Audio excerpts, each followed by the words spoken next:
Hi, it's Jane, and I have a little bit of a problem. You saw that little snippet in the beginning, and I have a bunch of small skeins of that, and little skeins of these just, yarn from Dollar Tree, bits and things like that here. So I've decided that I am going to wind them up into a ball. Now, normally I would use my knit picks, or I would use my thumb. I use my thumb like a Nosta pin to wind up my yarn balls, yarn cakes. But I am going today, I'm going to try to use this lovely pain in the butt. It's an electric ball winder. It does have a suction cup on the bottom. Doesn't always work very well. But I did decide that I'm going to use that today to wind up some of these balls that I have. I just think it'll be a little bit easier. Now, I have already taken some of the different skeins of yarn that I have, different pieces, balls, small amounts, and I'm bagging them up into what I am calling potential Afghans. These are greens and browns. These are one-off, colors. I could probably use them someplace else, but I'm going to use those to wind into some cakes. Now, I do have quite a few of these skeins that are practically full. Those I'm going to leave alone. I'm just going to put them in a bag over here to the side so that they can go back onto the shelf in the back. And you're going to see cats in and here and all over the place because they think they're helping today. They're not, but they think they are. So anyway, I'm going to start. I do tie a little pony bead on the bottom, so I know that that is my ball winder. I'm going to feed my yarn through the little tensioner here. Slip it in and then slip it into place on the winder. Now this, you start slow. Well, I guess you got to plug it in first. That's always helpful, right, guys? Yeah, nobody said I was brilliant. Let me turn this around the other way. It's going to be a little easier this way.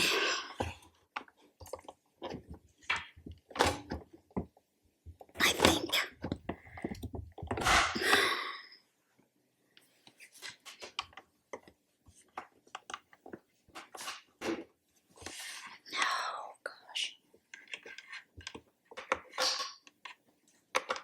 Get it plugged in, and then we'll start. And basically, it just goes back and forth. You can speed it up. It is going to get noisy. That'll be okay. And the cats are over here running around wild because they don't understand what's going on. So yeah, you can crank it all the way up to the top and let it go. I have already tied 2 different colors together in this.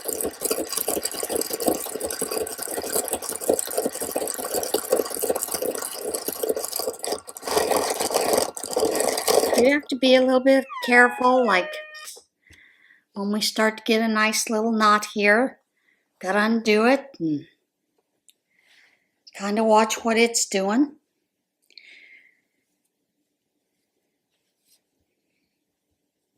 But I do like the electric one. It does go pretty fast.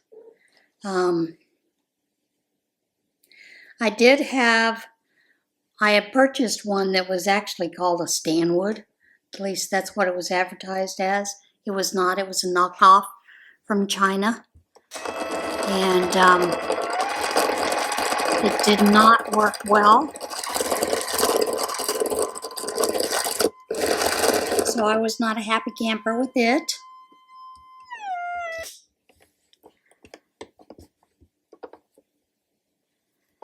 And I don't I mean, I can fix it to where it'll work for the big 10-ounce balls cakes, but it really isn't worth it.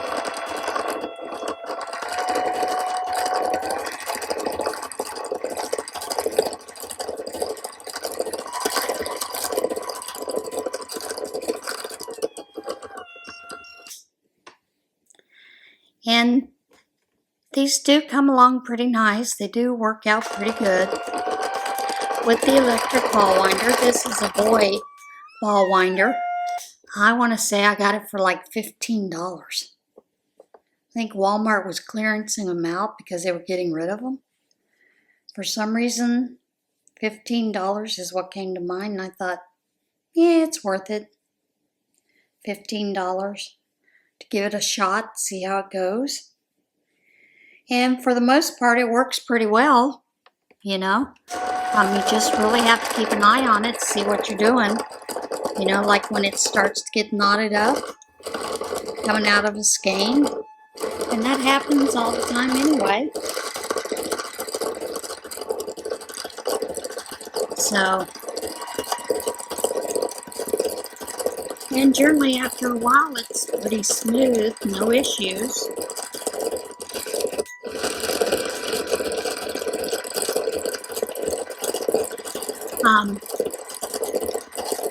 Like I said, I've got that big little tote there next to me, and it is just full of pieces of this, pieces of that, and it's getting to where it's pretty annoying because a lot of them are falling apart, and I can't stand that. And that's generally when I take, and I will wind mine up into balls, or what I call the small cakes, and generally leave them on a shelf to be worked with. But sometimes you gotta do what you gotta do to clean up your stash, right? And I did have someone tell me, well, you could just give it away. Yeah, I could do that, but why when I know I'll use it?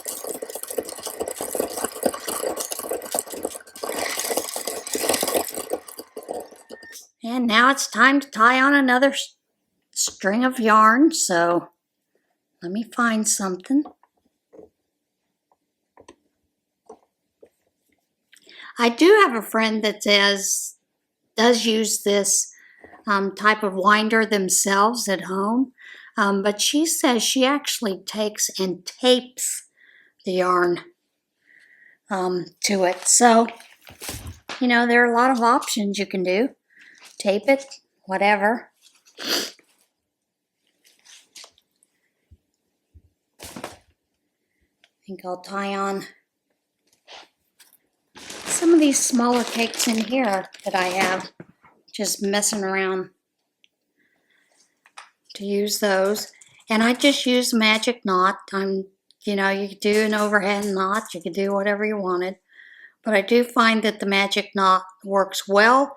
Generally, it goes through this machine fairly easy without any issues. So, yeah.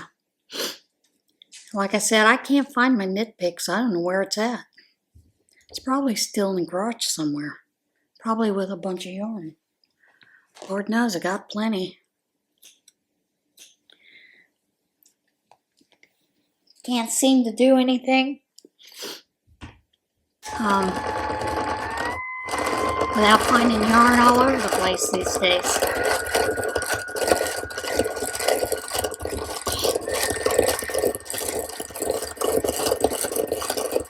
But yeah, these cakes, it will make a pretty good sized cake if you wanted to. It's just like anything else. Sometimes you may have to stop, squeeze it down a little bit, you know, make it a little tighter. I try not to put too much stretch on the yarn, simply because I don't want it overstretched too much.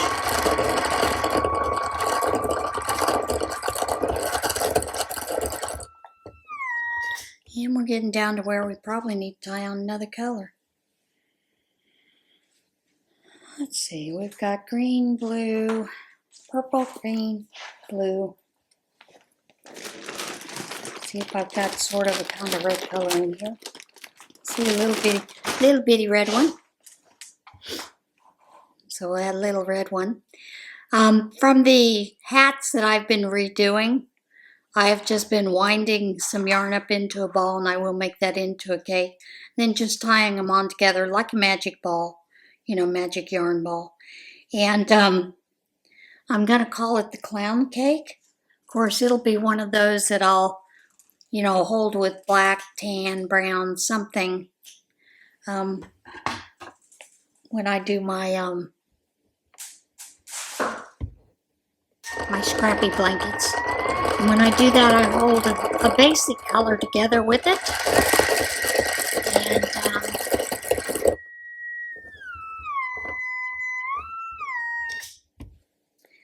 wow, we're already almost knotted up here. That is funny. Need to add another color. I think I can add one more color. I think I'll add this orange to it. Sorry, Jerry. But, yeah, I tend to make what I call my scrappy blankets, and it's just half double crochet. It's mindless. It's one of those things, it's a very thick, warm blanket, and I just use all my scrap yarns. Doesn't matter if they are a variegated or a plain color. I put them together with the black, the white, off-white, tan, sometimes yellow. Just another basic color that I have a lot of.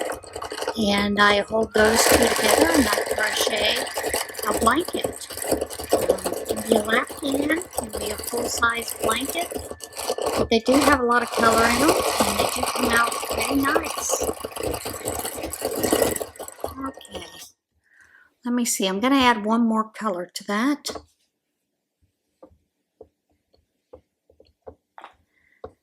I think.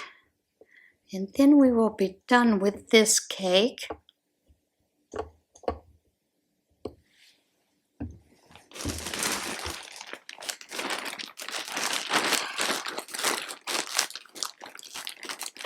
We'll finish off with a small yellow one.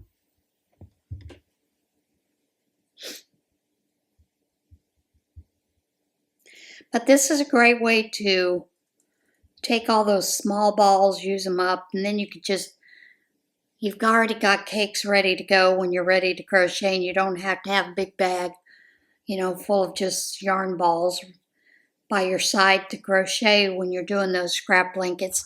And I've even done just plain granny squares or granny rectangle blankets using just the scrap yarns. And then every once in a while, okay, hang on. I got a cat taking my yarn. Hey, Izzy. No. She's determined she's going to carry off that yarn. And she is. She's carrying it off into the other room.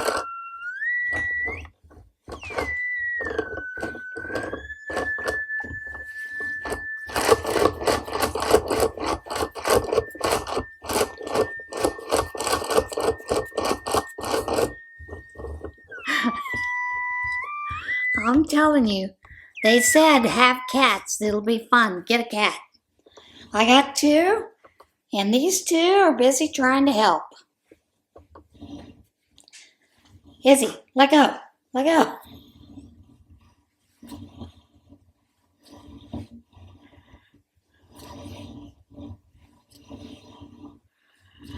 Oh, she is stubborn. I'm telling you folks, she is a stubborn cat.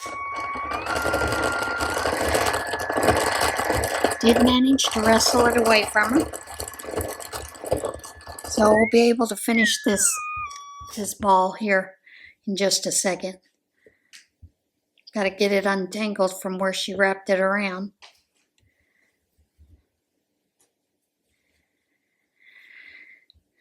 But, when you have pets, there's joy all the way around.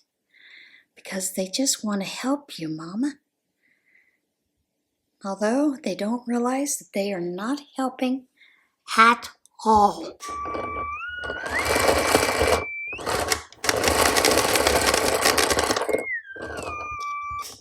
Okay, I'm coming to the end, so I am just going to take it off, and then we will wrap it.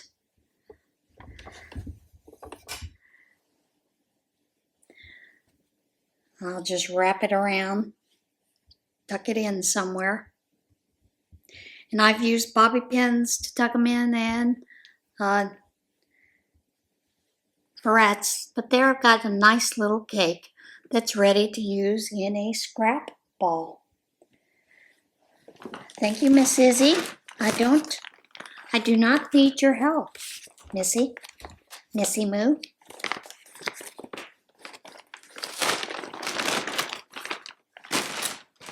Although she believes that she must help me at all cost, because she is the cat, you know. So again, I'll take and I'll feed a pony bead on there, on the end. And generally I give it a couple of ties, because the way this spins, it'll come off many times. So I'll give it a couple tugs, take it on the inside, run it around, clip it.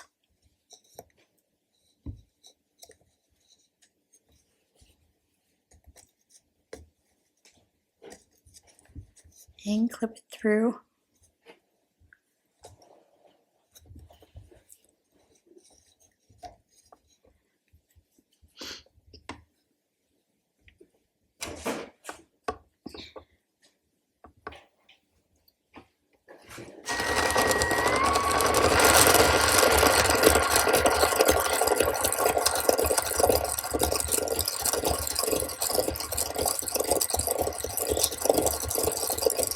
One of the things that I was looking at for this channel is looking at some of the different things.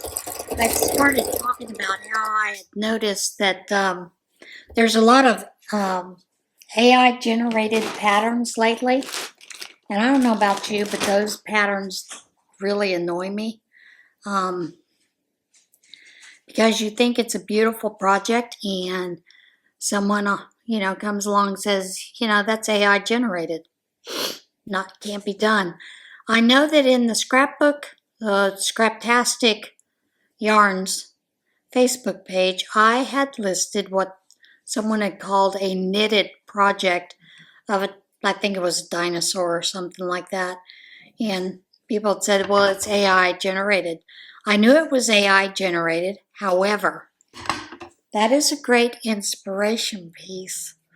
I'm sure people, when they first saw the coral crochet, the undersea one, that they felt that could have been AI generated, and it certainly could have.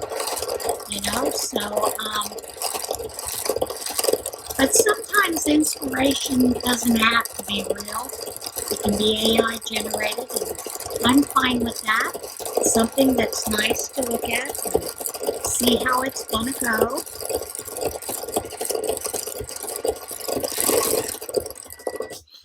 Now, I do think we need to be less critical of the things that we see and learn to just enjoy seeing the different projects that are out there. I mean, you never know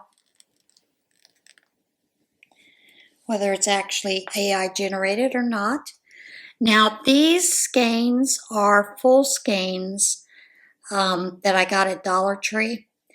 What I am doing is winding a couple of, for a little bit, and then I'm going to change the color out just to give it a little bit of variety for these cakes. And then I will go back and reuse what's the rest of them as I'm making more and more cakes. But I did want to get some of this out of the way.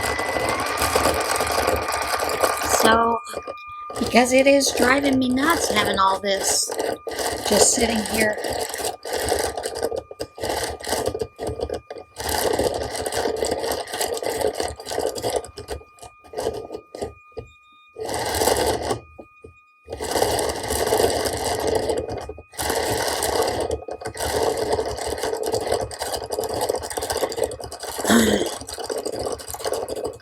Just thought it would be a little bit of something different to do.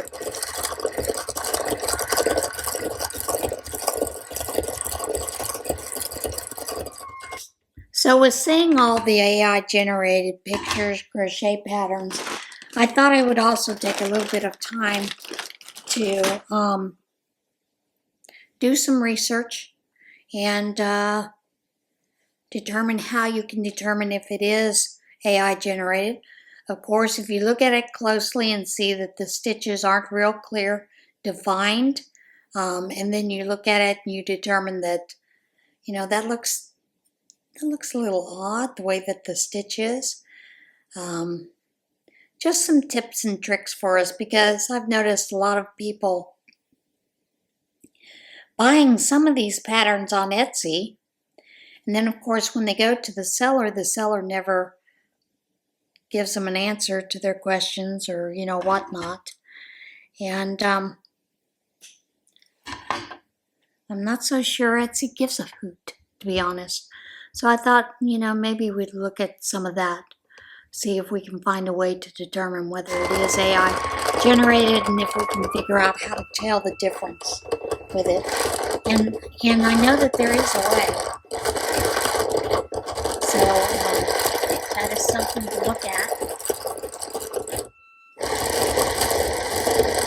I am going to use all of this light pink. I don't know if you want to call it a light pink or a peach, but it's pink to me. Really pale pink.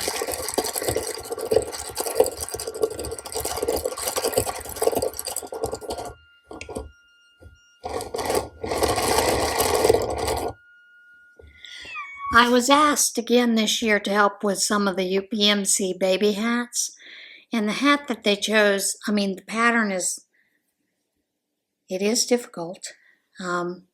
Some of the people that have already started on it are having some difficulty. And I've looked at the pattern, read through it. Some of it, they're just not reading it correctly, I don't think. I haven't done the first one. And the reason I haven't done the first one is because they want it done in pale yellow. As a baby nurse in the past, yellow is not a good color for newborn babies. Tends to make them jaundice. But that would be what they've asked. They must have a reason that they want it, so I am going to do what they have asked. And I said, I just want to warn you, because it is a marketing team that chooses the patterns. They don't always ask one of the baby nurses to determine, color.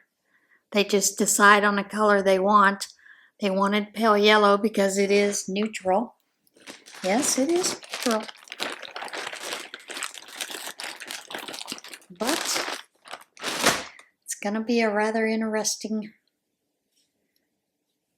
pattern, I think, to see how that it actually does work up. I'm a little worried about it, but, just do what you can do. So yeah, I just thought I would work through some of this, take you along with it, see how it goes. I'm not going to bore you to death with it continually.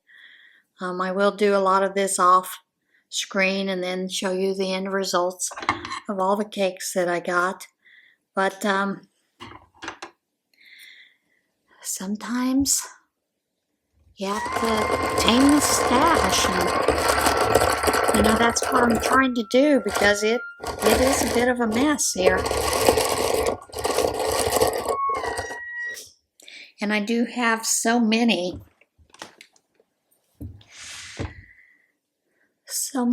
partial skeins from doing those hats and other projects that I just felt like it was time to do this, sit down and do it. I will tell you, I am asking for prayers for my son. I will tell you what happened with my son. My son had an ingrown toenail, and of course, regular physicians won't do anything about it. They want you to see a podiatrist. Well, that's all good and whatnot, but many times you can't get in to see that doctor. Like I said, I think it took him almost 3 weeks to get in to see the podiatrist. By then, it was severely infected. So, of course, the podiatrist cut off a little bit of the toenail and then proceeded to clean it out with alcohol, poured alcohol on it, sent him home and said, let me see you next week for a follow-up. Of course, he came in for the follow-up, and this time the doctor decided that he needed to give him some kind of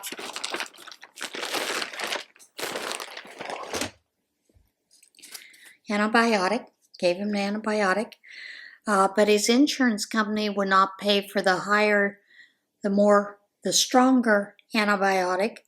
So the doctor came back with a weaker antibiotic. And of course, this is like, close to 5 weeks into this.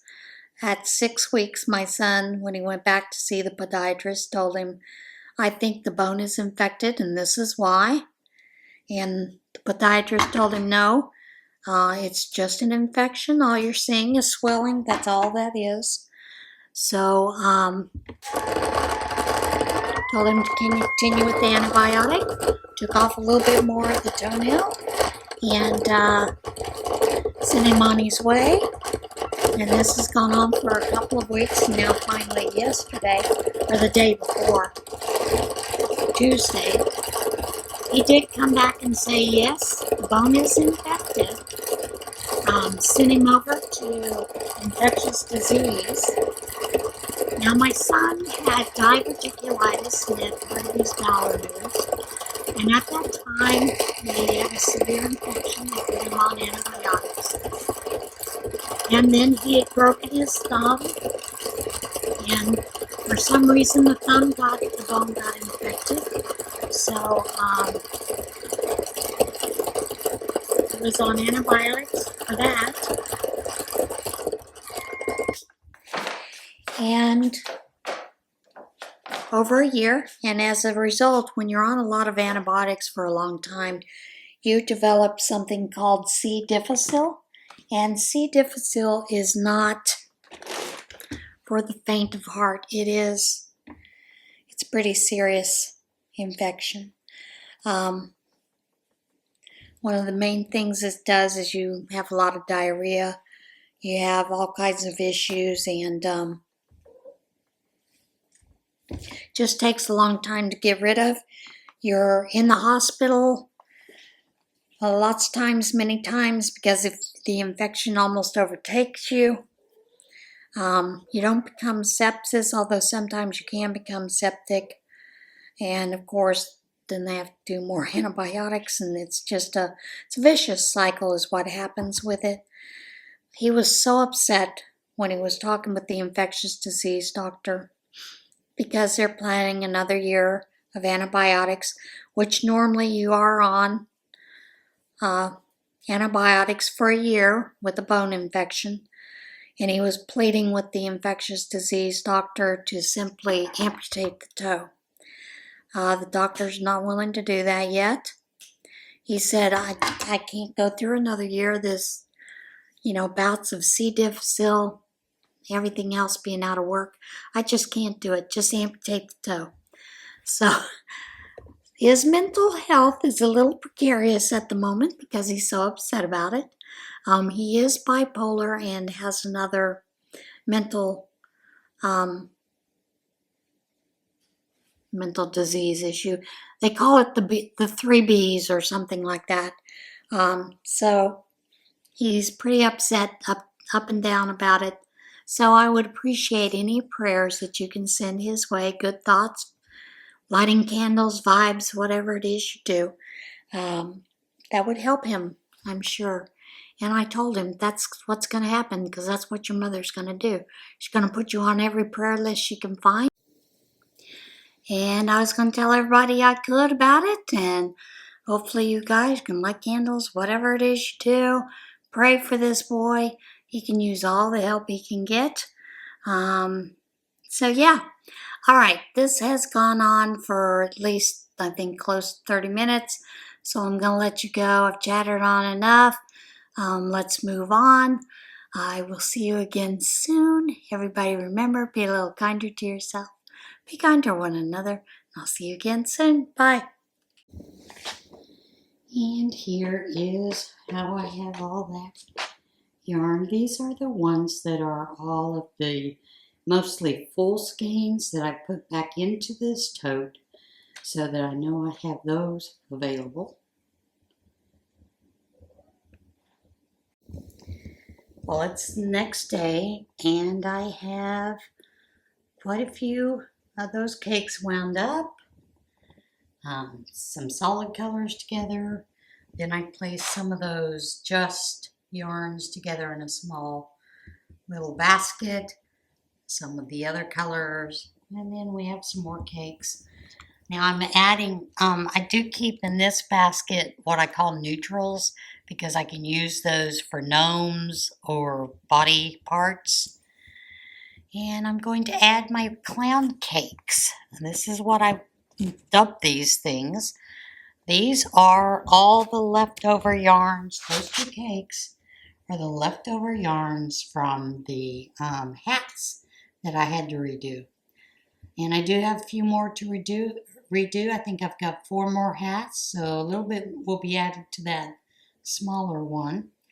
But yeah, that's how I've got it done. I've got it all finished and ready to go. So yeah, thank you for following. And thank you for watching this. It was a little different. I don't normally do that kind of thing. Say hello to Ronan. You know, Ronan's first thing in the morning is he needs to eat, he thinks, or he's starving to death, even though the food bowl still has food in it. But you know how cats are. But anyway, that is kind of how I did this. This was a cart that I had back in the sewing room that was really just holding a bunch of junk. So I cleared off the junk, went through it, and decided it can hold these cakes. And then I can work from these cakes. And I see quite a few possibilities for a lot of Afghans. So yeah, that's kind of where it's at for right now. I hope you enjoyed this kind of different video. And the only other thing that I've done is I do have a basket that I've gotten from, you know, $1.25 store, those nice little bins. A lot of people put ice in them in the summer and drinks down in them. I have those, and I have bits of yarn. Like I have one bin that just holds black yarn so that I know where the black yarn is. That is the only thing that I've done differently. Yeah. So there's that. I hope you enjoyed that wind-up video. All right, guys. See you soon.